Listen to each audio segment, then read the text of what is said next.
Has this ever happened to you? You look in the mirror and promise yourself that this time it will be different. You swear you won't chase someone who ignores you, that you won't try to save someone who doesn't want to be saved, or that you won't settle for crumbs of affection ever again. But weeks later, there you are. The setting changes, the face of the person changes, but the pain ... The pain is exactly the same. Why does calm, quiet love feel boring to you, while chaos feel boring to you? Why does peace make you uncomfortable? Sigmund Freud uncovered a disturbing secret about this over 100 years ago. He realized that we are not attracted to what is good for us, but to what is familiar. And if your version of familiar was built on instability or pain, genuine happiness will feel like a foreign language you cannot speak. Today, we are going to unravel this mystery through the story of a man who could fix absolutely anything, except for the reason he kept breaking his own heart. This is the story of William. William was known throughout the country as the master of restoration. He possessed a rare and valuable gift. If you had a Ming Dynasty vase shattered into 1,000 pieces, you took it to William. If a Renaissance painting was torn and faded by centuries of neglect, William brought it back to life. He worked in a quiet studio, filled with a rich sense of varnish, gold dust, and ancient wood. He was wealthy, respected, and admired. The world saw a successful man, an artisan of infinite patience. But when the studio lights went out and William returned to his empty home, the reality was starkly different. His love life was a gallery of disasters. William had an invisible, unbreakable pattern.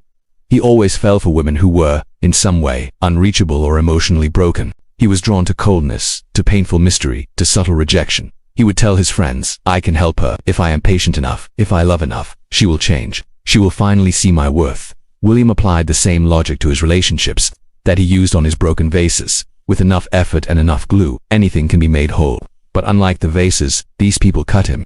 He lived in a state of perpetual anxiety, waiting for messages that never came, decoding silences, and twisting himself into knots to fit into spaces where he wasn't welcome. His greatest strength, the capacity to restore, had become his curse. He was addicted to trying to fix the unreachable. One day, searching for a specific type of rare pigment for a restoration project, William traveled to an isolated coastal village. There, he was told to seek out Evelyn, an old artist who lived in a stone house atop a cliff, known for creating the most beautiful stained glass in the region. Upon arrival, William found Evelyn sitting in her garden, surrounded by shards of colored glass.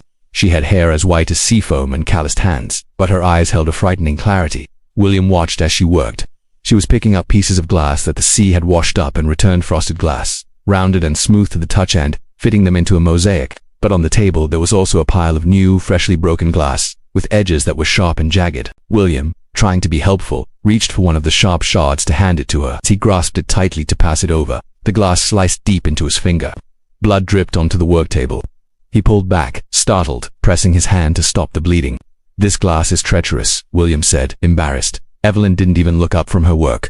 "The glass is not treacherous, William. The glass is just glass. It has a cutting nature. You were the one who decided to squeeze it against your palm, expecting it to be soft." William felt a chill. That sounded deeper than a comment on craftsmanship. "But I needed to fit it in," William justified.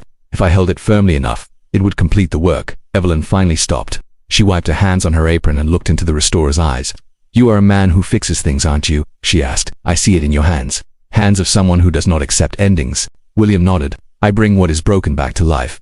"And tell me," the wise old woman continued, "when you restore a vase, does the vase thank you? Does the vase love you back?"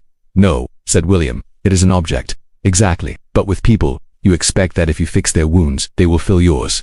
Evelyn picked up the sharp shard of glass that had cut William. "You do not love this glass because it is beautiful, William. You love this glass because the cut is familiar." William stood in silence, the sound of the waves crashing below, filling the void between them. "What do you mean?" he whispered. Evelyn set the glass aside and picked up a piece of sea glass, perfectly smooth and rounded by the ocean. Freud, the great student of the mind, called this repetition compulsion. We do not seek what is good.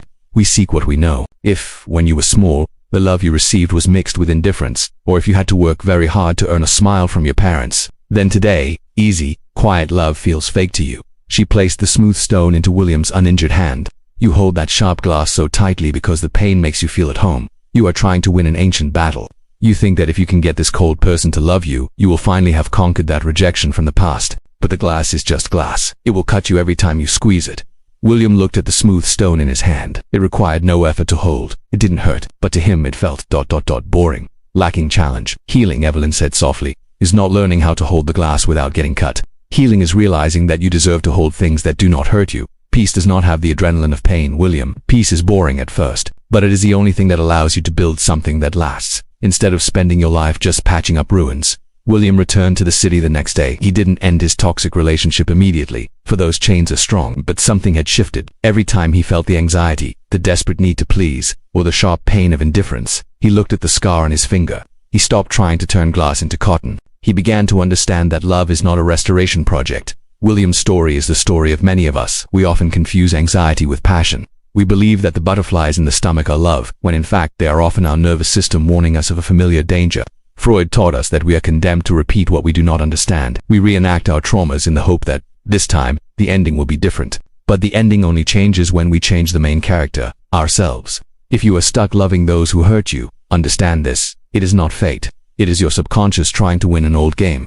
The secret to freedom is painful, but simple. You must learn to endure the boredom of peace. You must give a chance to the love that is like Evelyn's sea stone, smooth, constant, and safe in your hands. Because true love is not the one you need to fix. It is the one that allows you to be whole.